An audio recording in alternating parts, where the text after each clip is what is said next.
안녕하세요, 오빠TV의 한선입니다. 오늘은 람보르기니 UGB에 이어서 포르쉐 UGB에 대해서 한번 이야기를 해볼까 합니다.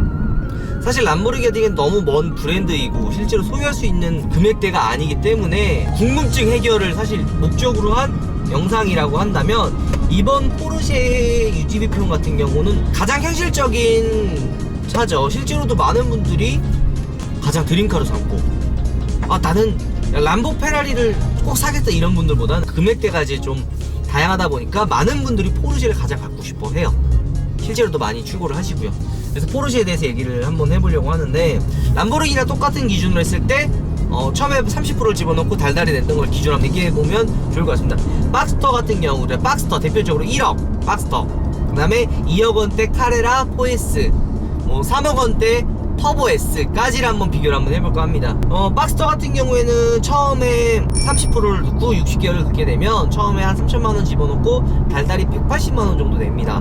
그리고 1억이잖아요. 그 다음 또 1억이 더 업그레이드 되면 여기서 한 달에 150만원 정도만 더 내면 돼요. 그러니까 박스터보다 150만원 정도를 더 내면 카레라를 소유할 수가 있죠. 그래서 박스터가 180, 그 다음에 카레라가 거의 300, 한 60, 70 정도 나오고, 보증금은 박스터보다 카레라가 2배 이상, 그러니까 6천만원 정도 내야 돼요. 2억 정도 되는 차니까 5천만원 정도, 6천만원 정도 내야 되고, 이제 터보 S, 여기서 또 터보 S는 카레라보다 1억이 더 비싼 차거든요. 그렇기 때문에 1억을 더 내면 됩니다. 그래서 보험료가 박스터 180, 카레라 300, 한 60, 터보 S가 한 400 후반에 500만원 돈 내거든요. 그렇게 계산하시면 돼요. 그리고 기름값, 근데 진짜 포르쉐는 기름값이 정말 많이 안 나와요. 연비가 데이데카로 포커스가 맞춰져 있는 차이기 때문에, 물론 이제 얘도 막 엄청 조지고 타면은 뭐 리터당 5km 나오는데, 그렇지 않고 시내 주행만이라든지 아니면 연비 주행을 하면 얘가 연비가 정말 잘 나와요. 그래서 데일리카로 가정한다고 했을 때도 50만원이 넘지 않고 한 30만원 정도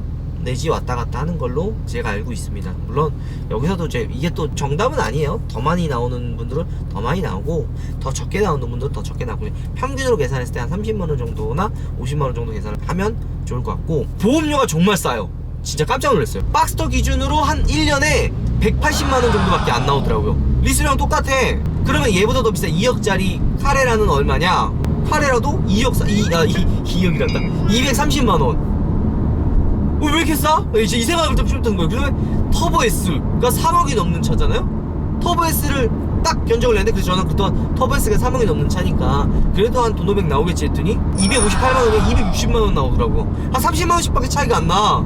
1억씩 올라갔는데, 보험하시는 그 설계사님한테 전화를 해서, 아니 포르쉐 보험료 왜 이렇게 싸냐, 람보르기니 같은 경우에는 5억인데, 그리고 나 아벤타도로 같은 경우는 중고가가 내려서 이제 감가돼가지고 잡히는 거는 4억 얼마밖에 안 되는데 얘는 800만원 내지 않느냐 그랬더니, 포르쉐 같은 경우는 우리 그전에도 얘기했듯이 포르쉐 같은 경우는 가입한 차량 대수도 워낙 많고 사고율이 그리 높지가 않대요, 포르쉐가. 그래서 보험료가 굉장히 저렴한 편이고, 람보르기니 같은 경우에는 보험에 가입했던 차량 그런 대수도 적은 편이고 사고율이 높아서 보험료가 다 같이 할증이 된다고 하더라고요. 그래서 보험료가 되게 싸요. 실질적으로 차 가격은 터보 S나 람보나 큰 차이가 안 나는데 보험료는 뭐 한 3배 이상 차이가 나니까, 물론 차 가격도 생각해보니까 2배 이상 차이가 나는구나.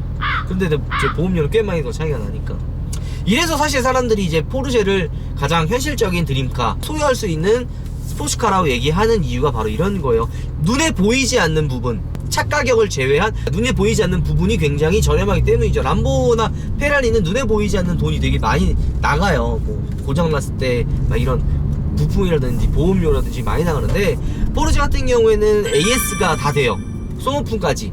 이제 소모품이 이제 가장 그 유지비가 많이 들어가는 것 중에 하나인데, 엔진을 포함한 이 포르쉐는 브레이크 패드가 사실 스포츠카나 슈퍼카에는 소모품 중에 가장 1순위를 쳐요.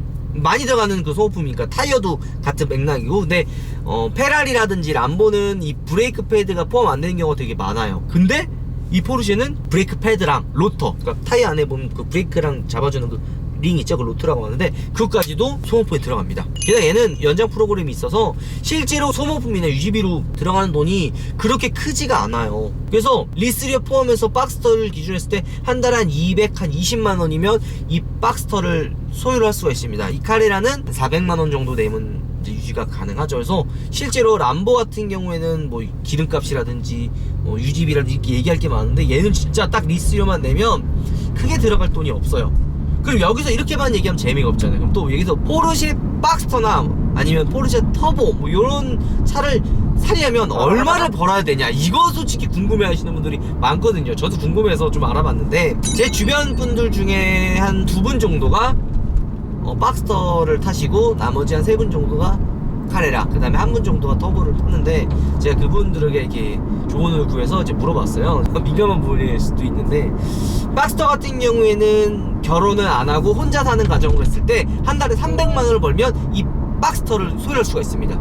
왜? 어떻게? 이렇게 됐더니 한 달에 200만원 차값으로 나가죠? 나머지 100만원으로 뭐 월세 내고 핸드폰값 내고 용돈 나고, 이러면 혼자 살면은 이 유지가 돼요.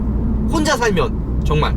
왜냐면 혼자 샀을 때 그게 들어가는 비용이 많지가 않잖아요. 큰 돈이 들어가는 경우가 없으니까.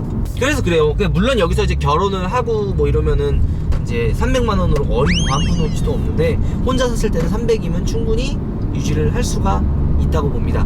그러면 카레라는 어떠냐? 카레라는 거의 지금 한 400만원 돈을 달달이 내야 되는데 이것도 만약 혼자 산다고 했을 때 600만원만 벌면은 유지를 할 수가 있어요. 차값 내고 뭐하고. 여기서 이제 함정이 있죠. 또 사실 카레라 2억원 정도를 찰 수 있는 분들이면 보통 그 나이대가 되면 결혼을 하셨어요. 결혼을 하셔서 가정이 있는 분들이 있어서 가정을 꾸리고 이제 아기가 있게 되면 들어가는 돈이 굉장히 많아져요. 그래서 카레라 정도 하려면 현금으로 아예 그냥 2억을 넣고 타시든지 아니면 그냥 초반에 뭐 한 1억을 넣어서 한 50% 내고 좀 달달이 1억을 낸다 이렇게 되면은 박스터 금액만 냈는데 어쨌든 카레라 정도를 타려면 한 600 정도나 700 정도를 벌어야 유지를 할 수가 있습니다. 왜냐면 가정을 꾸렸으니까. 터보에스는 3억이 넘어가니까 진짜 월 1억 정도를 벌어야 돼요. 그리고 이거 얘기하고 싶었어요. 사실 박스터까지는 괜찮은데 카레라든지 카레라 4S라든지 터보S를 하시는 분들은 눈에 보이지 않는 품위 유지비라는 게 들어가요. 이게 뭐 솔직히 차 유지비 하는데 품위 유지비라고 얘기를 하면 사실 좀 웃기지 않아요? 근데 뭐가 있냐면 같이 이제 조금 좋은 차를 타시는 분들끼리 이제 서로 이제 만나다 보니까 보통 이런 차 좋아하는 분들, 골프 좋아하는 분들도 많거든요. 그래서 이제 보통 골프를 치러 해외를 같이 많이 나간다든지 뭐 이런 게 되게 많아요. 그래서 이런 거 같은 경우도 보이고, 저를 기준으로 한번 얘기를 한번 다시 한번 해볼게요. 그러면 람보르기니 같은 모임을 같은 거 하면은 제가 사실 시계를 그렇게 좋아하지 않아요. 시계나 명품을 그렇게 좋아하는 편은 아닌데 그분들 이제 람보 타시는 분들은 다 되게 잘 사는 분들이 되게 많아요. 저만 빼고요. 어쨌든 잘 사는 분들이 되게 많은데 그분들은 이제 시계를 이렇게 딱 차고 나오면 보통 진짜 저렴한 시계를 찾는 분들이 4천만원대 시계를 차고 나오시더라고요.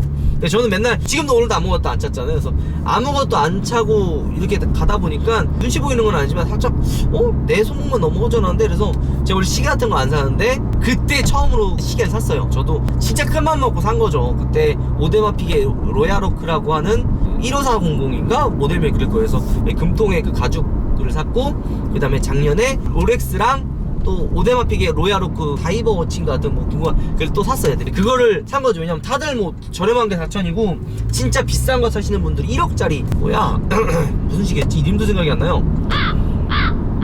1억 정도 되는 시계를 차고 나오시더라고요. 그래서 옷도 약간 좀 입고, 방송에서 맨날 똑같은 옷 입고 있는다고 얘기를 하는데 사실 그거는 그냥 옷 장롱 같은 데다가 맨 위에 옷을 이렇게 쌓아놓잖아요. 그래서 그냥 아무 생각 없이 편한 옷 이제 빼려고 맨 위에 것만 빼다 보니까 입던 옷만 입게 되는 거야. 그래서 똑같은 옷만 입는데 어쨌든 그거 말고도 제가 옷도 굉장히 좀 이런 이제 모임 같은 거 할 때는 되게 신경 써서 나가요. 신발도 조금 비싼 거 신고 시계도 좀 차고 이런, 왜냐면 같이 올려야 되니까. 눈에 보이지 않는 품위 유지비가 있다고 보시면 돼요. 사실 근데 여기에 품위 유지비를 얘기를 하면은 사실 조금 차 유지비에 품위 유지비에 비해 나는 그 신경 안 써 막 이렇게, 사실 그게 정답이에요. 제가 약간 눈치 많이 보고 이래가지고 이런 건데, 그렇지 않은 경우에는 그냥 차값만 계산했을 때는 이제 그 포르쉐가 가장 현실적이고, 그냥 박스터 기준했을 때 220만원만 내면 되니까. 그리고 이게 리스를 낸다는 게 이 포르쉐는 감가율이 적어요. 물론 터보S는 비인기 차종이다 보니까 얘는 거의 람보급처럼 까지는데, 박스터 기준으로 했을 때는 1년 정도 타도 뭐 한 1천만원 정도, 뭐 많이 까져야 2천 정도 까지는데, 그 정도 되면 굉장히 훌륭한 거거든요. 그래서 거의 그 돈이 없어지지 않고 나중에 이 차를 팔았을 때 리스를 냈던 거 일부를 다 돌려받으니까 적금 형식이 되는 거죠. 마이너스 적금. 어쨌든 그렇기 때문에 나쁘지 않고 카레라도 마찬가지고요. 실질적으로 계산을 했을 때 포르쉐만큼 데일리 그리고 포르쉐만큼 현실적인 스포츠카는 제 개인적으로 없다고 생각합니다. 그리고 게다가 운전도 가장 재미나요. 진짜 운전도 이렇게 다 밟으면 정말 재미난 차라고 생각을 하거든요. 운전도 어렵지 않고 소모품도 비싸지가 않고 거의 다 되고요. 그런 얘기를 사실 많이 해요. 차는 용기로 사는 것이다, 뭐 이런 얘기도 하듯이, 그러니까 얼마를 버는 것도 사실 중요한데 차에 얼마를 쓸 수 있느냐가 제가 봤을 때는 가장 중요한 것 같아요. 그래서 만약에 정말 월 1억을 벌어도 결혼했고 애 있고 뭐 집에 돈 나가고 뭐 이러면은 1억을 벌어도 박스터를 끌 수가 없어요. 그냥 나가는 돈이 워낙 많으니까. 그러니까 진짜 말 그대로 300만 원 한 달에 벌어도 결혼을 안 하고 애기가 없고 나 혼자 그냥 즐긴다 그러면 박스터를 사서 스트레스 받아가지 않고 탈 수가 있죠. 그러니까 생각의 차이예요. 내가 얼마만큼 이제 차에 쓸 수 있느냐의 차이니까. 이제 이거는 그냥 제가 얘기했던 거는 그냥 이렇게 평균적으로 제 기준으로 했을 때 잡아서 이 정도 나온다는 거지 정답은 아니라고 생각을 하시면 됩니다. 그래서 사람마다 워낙 환경도 다르고 사람마다 저희 차에 쓸 수 있는 그 차이도 있기 때문에 이제 이건 정답이 아니고 사람마다 이제 다르다는 걸 알아두시면 좋고 그냥 재미로만 봐주셨으면 좋을 것 같습니다. 어쨌든 오늘 UGB에 대한 영상은 이걸로 마무리하고, 더 궁금하신 부분이나 좀 이거는 좀 더 얘기해 주셨으면 좋겠다고 생각하시는 분들은 댓글에 이게 의견을 남겨주시면 제가 그거 읽고 필요한 부분은 제가 댓글을 달아드리도록 하겠습니다. 오늘 영상은 이만 마무리 하겠습니다. 다음에 또 재미나고 알찬 영상으로 찾아뵙겠습니다. 만세! 안녕!